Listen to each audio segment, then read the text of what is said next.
8월 4일 금요일 새벽기도 설교를 하나님께 올려드리겠습니다. 오늘 우리에게 주신 하나님의 말씀 예레미야 14장 13절에서 22절까지 말씀입니다. 이에 내가 말하되 슬프도소이다 주 여호와여 보시옵소서. 선지자들이 그들에게 이르기를 너희가 칼을 보지 아니하겠고 기근은 너희에게 이르지 아니할 것이라. 내가 이곳에서 너희에게 확실한 평강을 주리라 하나이다.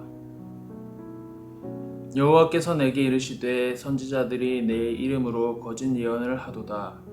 나는 그들을 보내지 아니하였고 그들에게 명령하거나 이르지 아니하였거늘 그들이 거짓 계시와 점술과 헛된 것과 자기 마음의 거짓으로 너희에게 예언하는도다. 그러므로 내가 보내지 아니하였어도 내 이름으로 예언하여 이르기를 칼과 기근이 이 땅에 이르지 아니하리라 하는 선지자들에 대하여 여호와께서 이와 같이 말씀하셨노라. 그 선지자들은 칼과 기근에 멸망할 것이요 그들의 예언을 받은 백성은 기근과 칼로 말미암아 예루살렘 거리에 던짐을 당할 것인즉 그들을 장사할 자가 없을 것이요 그들의 아내와 아들과 딸이 그렇게 되리니 이는 내가 그들의 악을 그 위에 부음이니라. 너는 이 말로 그들에게 이르라. 내 눈이 밤낮으로 그치지 아니하고 눈물을 흘리리니 이는 처녀 딸 내 백성이 큰 파멸 중한 상처로 말미암아 망함이라. 내가 들에 나간즉 칼에 죽은 자여 내가 성읍에 들어간즉 기근으로 병든 자며 선지자나 제사장이나 알지 못하는 땅으로 두루 다니도다. 주께서 유다를 온전히 버리시나이까? 주의 심령이 시온을 싫어하시나이까? 어찌하여 우리를 치시고 치료하지 아니하시나이까? 우리가 평강을 바라도 좋은 것이 없고 치료를 받기를 기다리나 두려움만 보나이다. 여호와여 우리의 악과 우리의 조상의 죄악을 인정하나이다. 우리가 주께 범죄하였나이다. 주의 이름을 위하여 우리를 미워하지 마옵소서. 주의 영광의 보좌를 욕되게 마옵소서. 주께서 우리와 세우신 언약을 기억하시고 패하지 마옵소서. 이방인의 우상 가운데 능히 비를 내리게 할 자가 있나이까? 하늘이 능히 소나기를 내릴 수 있으리이까? 우리 하나님 여호와여 그리하는 자는 주가 아시나이까? 그러므로 우리가 주를 앙망하옵는 것은 주께서 이 모든 것을 만드셨음이니라 하니라. 제가 예전에 좋아했던 찬양이 있습니다. 옹기장이 4집에 수록되어 있는 나의 하나님이라는 찬양입니다. 찬양의 가사는 이러합니다. 나의 하나님 매 순간마다 소망의 기쁨 가득하게 하시고 너무 아름답고 깊은 주의 사랑으로 나를 채워주시옵소서. 나의 하나님 매 순간마다 기도와 찬송 가득하게 나의 영혼 깊은 그곳까지 나를 어루만져 주시옵소서. 나로 하여금 어디서나 무슨 일을 할 때든지 주님 뜻을 먼저 알아 따르게 하소서. 나 먼저 주위에 형제와 자매 위에 사랑하는 마음 가지고 살리니 우리의 친구요 주님이 되신 주님 나의 몸과 마음을 아름답게 하소서. 이 찬양은 4부 합창곡입니다. 테너 솔로가 매력적이어서 테너 솔로를 해보고 싶었던 곡입니다. 멜로디가 좋아서 불렀지만 가사를 묵상해보면 하나님이 나에게 어떤 하나님인지 말하고 있습니다. 이 당시에 유행했던 찬양들의 가사는 하나님이 어떤 분이신지 하나님의 성품에 근거해서 만든 찬양들이 많이 있습니다. 옹기장의 앨범뿐만 아니라 다른 CCM에서도 하나님에 관련된 찬양들이 주를 이루고 있던 시기였습니다. 저는 성경으로 하나님을 먼저 알게 된 것이 아니라 찬양을 통해서 찬양의 가사를 통해서 하나님의 성품에 대해서 들었고 다양한 훈련들을 통해서 하나님에 대해서 공부를 했고 또한 성경을 공부하면서 하나님이 어떤 분이신지 확증하는 시간을 가졌습니다. 저의 하나님은 저를 한없이 기다려주시고 저를 사랑하시며 때로는 질투하시는 하나님이셨습니다. 요즘 제가 만나고 있는 하나님은 저를 위로하시며 함께 하시는 하나님입니다. 하나님의 위로는 때에 따라 다양하게 나타납니다.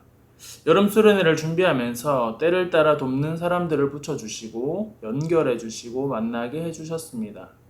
그리고 그 모든 만남은 함께 하시는 하나님 안에서였습니다. 수련회가 끝나고 조금은 공허한 이 시간에 하나님은 먼저 찾아오셔서 손잡아 주시고 위로하시고 격려하시면서 방학임에도 집에 가지 못하고 객지 생활로 느낀 어려움 가운데 하나님과의 깊은 친밀함으로 하루하루를 살아가게 하십니다. 오늘 예레미야에서의 말씀은 상황이 어렵지만 예레미야는 하나님의 성품에 근거해서 중보 기도를 하고 있습니다. 오늘 본문에 드러난 하나님의 성품에 대한 예레미야의 묘사는 하나님은 심판하시지만 심판하시면서 우시는 하나님이십니다. 하나님은 백성이 견뎌야 하는 것에 대해 냉정하거나 무관심하지 않으십니다. 이 본문을 읽는 독자들은 그들이 관계를 맺는 하나님은 이런 분이라는 사실을 상기하면서 하나님은 모든 부모가 그러하듯 일어난 일에 마음을 두고 생각하시며 하나님의 백성이 겪은 재난에 슬퍼하시는 분이십니다. 하나님은 그분의 땅의 모든 것을 살피시며 사방에서 고통을 발견하시고 하나님의 마음은 부서집니다. 오늘 말씀에서 재앙에 대한 예레미야의 중보 기도가 나타나 있으며 이러한 예레미야의 계속된 중보 기도에도 하나님은 유다에 대한 심판을 거두지 않으십니다. 오늘 본문에서 하나님의 성품을 빼고 보면 상황은 너무나도 잔인합니다. 소망이 없어 보이고 심판이 멈추길 바라지만 계속되는 심판 가운데 절망만 있습니다. 하지만 이 상황 속에서 하나님의 성품, 하나님의 마음을 발견하는 순간 하나님이 이런 상황을 통하여 우리에게 말씀하시는 부분을 발견할 수 있습니다. 예레미야는 하나님을 우상 가운데 비를 내리며 소나기를 내리실 수 있는 분, 모든 것은 하나님의 섭리와 계획 아래 있고 창조주 하나님의 성품에 근거해서 기도합니다. 사랑하는 성도님들, 지금 성도님들 앞에 펼쳐진 상황 가운데 어떤 마음을 가지고 계십니까? 오늘 그 상황 가운데 집중하는 것이 아니라 상황을 통제하시는 하나님을 바라보셨으면 좋겠습니다. 그 속에서 하나님이 나를 향하신 마음을 발견하고 하나님의 성품을 경험했으면 좋겠습니다. 우리 마음이 상황에 뺏기는 것이 아니라 상황 위에 있는 나의 하나님을 바라보는 오늘이 되길 예수님의 이름으로 축복합니다. 기도하겠습니다. 사랑과 인자가 많으신 우리 주 하나님 아버지 감사드립니다. 오늘 예레미야 본문에서 펼쳐진 소망이 없고 답답하고 해결되지 않고 지속되는 고통 속에서 하나님은 우리의 모든 상황에 방관하고 있는 것이 아니라 상황을 지켜보시고 우리에게 집중하시는 하나님을 보았습니다. 하나님, 오늘 기도하는 것은 상황보다 뛰어난 하나님을 경험하게 하시고 기도하는 중에 일하는 중에 살아가는 모든 순간들을 통하여 하나님의 성품을 경험하는 귀한 시간이 되길 소망합니다. 우리를 기다리시고 격려하시고 위로하시는 사랑하는 예수님의 이름으로 기도드립니다. 아멘. 오늘 주신 말씀을 가지고 개인과 교회 공동체를 위해 두 가지 기도 제목을 가지고 기도드리겠습니다. 상황과 환경에 집중하지 않고 모든 것 위에 계시는 하나님을 바라보며 모든 상황 속에서 하나님을 바라보게 하소서. 기쁨이 되는 교회의 주인은 하나님이심을 기억하고 교회 안에서 하나님의 성품이 충만하게 드러나게 하소서. 이를 위하여 함께 기도하며 나아가겠습니다.